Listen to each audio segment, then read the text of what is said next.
हिमाचल पूरी तरह से समर्थन में है। अलग बात है कि हिमाचल जैसे छोटे राज्यों से जो लोगों की संख्या है वो कम है, क्योंकि हमारी जो खेती है वो खेती भी वहाँ की जो भूमि के आधार पर वह भी बहुत ही कम है। मेरे पीछे न जाने ऐसे कितने खेत होंगे जो इस समय वीरान होंगे, और कहीं ना कहीं इस समय जितने भी यहाँ पर खेती बाड़ी करने वाले किसान हैं वो आपको टिकरी बॉर्डर पर या सिंगू बॉर्डर पर नजर आ जाएंगे प्रदर्शन करते हुए।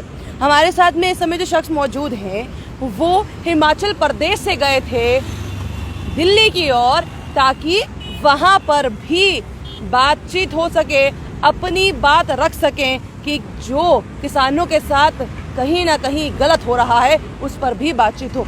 इन्होंने एक बात क्लियर कर दी अपने पास जो बैनर्स हैं, पोस्टर्स हैं उस पर, कि अन्नदाता पर अत्याचार बंद करो मोदी सरकार, काले कानून वापस लो। वहीं दूसरी ओर भी अगर आप देखेंगे कुछ ऐसा ही देखने को मिलेगा।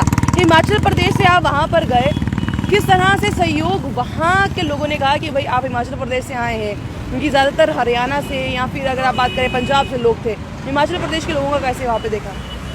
देखिए, बहुत से मीडिया चैनलों में ये बात भी बताई जा रही है कि यह आंदोलन पंजाब और हरियाणा का है, जबकि पिछले 10 दिनों से हमारी जो टीम है टावर लाइन शोषित जागरूकता मंच के बैनर तले, मैं हिमाचल प्रदेश से रजनीश शर्मा बिलासपुर से टावर लाइन शोषित जागरूकता मंच का राष्ट्रीय नेशनल का कन्वीनर हूं, और हमारे हिमाचल प्रदेश के किसानों का रिप्रेजेंटेशन के साथ साथ तमिलनाडु और मध्य प्रदेश से हमारे जो राष्ट्रीय जो हमारा मंच का जो हमारा पैनल है वो लोग भी वहाँ पे आए हुए हैं। तमिलनाडु लगभग 3500 किलोमीटर दूर है, वहाँ के किसान भी आंदोलन में जुड़े हुए हैं और पिछले 10 दिनों में लोगों के साथ वहाँ पे कड़ाके की ठंड में तंबुओं के बीच में सो रहे हैं।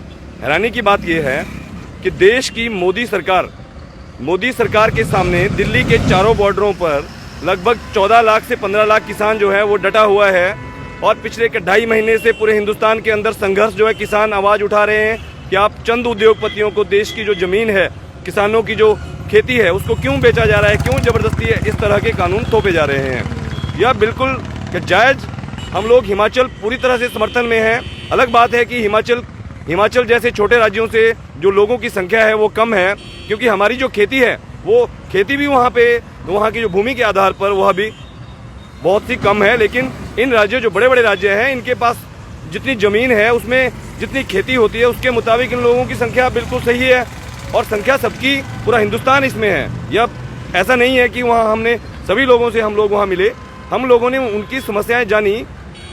तो इसमें हिंदुस्तान में जितने भी उद्योगपतियों द्वारा सताए हुए मुकदमों में लोग जो परेशान हैं, जो पिछले 20-20 सालों से, ऐसा नहीं है कि इसी सरकार ने ये गलत कानून बनाए, इससे पहले जितनी भी सरकारें रही हैं वो भी देश को उद्योगपतियों के पास बेचने का काम करती हैं, क्योंकि नौकरी, रोजगार, इस तरह की जो हमारी जो मूलभूत आवश्यकताएं हैं वो सरकार कोई भी पूरा नहीं करना चाहती है। और हमारे हिमाचल प्रदेश में जहां से हम लोग आए हैं वहां पे हम बिजली उत्पादन का सबसे अहम राज्य है, सबसे ज़्यादा हम बिजली उत्पादन करते हैं। लेकिन हमारे प्रदेश की सड़कों की हालत अगर आप देखें तो राष्ट्रीय स्तर की जो सड़कें हैं, राष्ट्रीय हाईवेज, उनके मुकाबले बिल्कुल जीरो है। लाखों लोग हिमाचल में मरते हैं। कौन जिम्मेवार? यही मेंबर ऑफ पार्लियामेंट जिम्मेवार, जो ध्वनि मत से वहाँ पर तालियां बजाकर प्रस्ताव को पारित करते हैं। वो लोग बेवकूफ़ हैं, वो मूर्ख बनाते हैं जनता का, क्योंकि वहाँ बैठकर वो गलत कानून बनाए जा रहे हैं सिर्फ चंद उद्योगपतियों को फायदा पहुंचाने के लिए। पेशे से किसान हैं या फिर पेशे से कुछ और है, बट किसानों का समर्थन करने का? मैं क्या पेशे से, क्या किसान परिवार से संबंधित हूँ। हमारा खुद का अपने घर में अपना हम खेती करते हैं। हमारी मक्की और क्या कनक की बिजाई, अभी हम क्या कनक की बिजाई करके आए हिमाचल प्रदेश में। तो हमारे इतनी हाई लेवल पर हिमाचल में खेती नहीं होती है, क्योंकि वहाँ की ज़मीन जो है वो सीढ़ीनुमा खेत रहते हैं। तो यहाँ के प्लेन और बड़े और मशीनी खेती जो है पंजाब में होती है। लेकिन एज ए किसान मैं इस आंदोलन में बिल्कुल किसानों के साथ खड़ा हूँ। हिमाचल प्रदेश, हमारे हिमाचल के लाखों बिजली के ट्रांसमिशन लाइन प्रभावित किसान, और मैं आपके चैनल के माध्यम से अपील करूँगा जम्मू कश्मीर के तथा अन्य देश के अन्य राज्यों के किसान, जो बिजली की हाई वोल्टेज की ट्रांसमिशन लाइनों के नीचे जिन लोगों की ज़मीनों के ऊपर ज़बरदस्ती पुलिस की सहायता से और बिना सरकारी अधिग्रहण के ट्रांसमिशन टावर लगाए जाते हैं, वो लोग इस किसान आंदोलन में जुड़िए। क्योंकि बिजली संशोधन कानून विधेयक 2020 जो लाया जा रहा है, इसके तहत NTPC, NHPC, power grid of India सब कुछ बेच दिया जाएगा, और ये सारा का सारा 100% अंबानी और अदानी को दे दिया जाएगा। यही गहरी चाल चल रही है और इसको हिंदुस्तान का किसान समझ चुका है।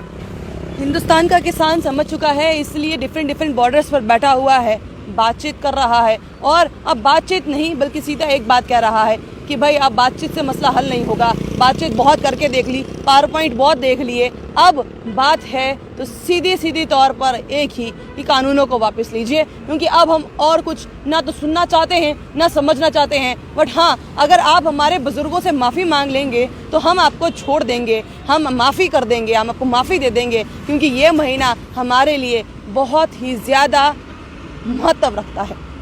आपको क्या लगता है, किसानों के साथ क्या ये सही हो रहा है या जो किसान कर रहे हैं वो सही कर रहे हैं? कमेंट बॉक्स में कमेंट करना ना भूलिएगा। बने रहिए जम्मू परिवर्तन के साथ।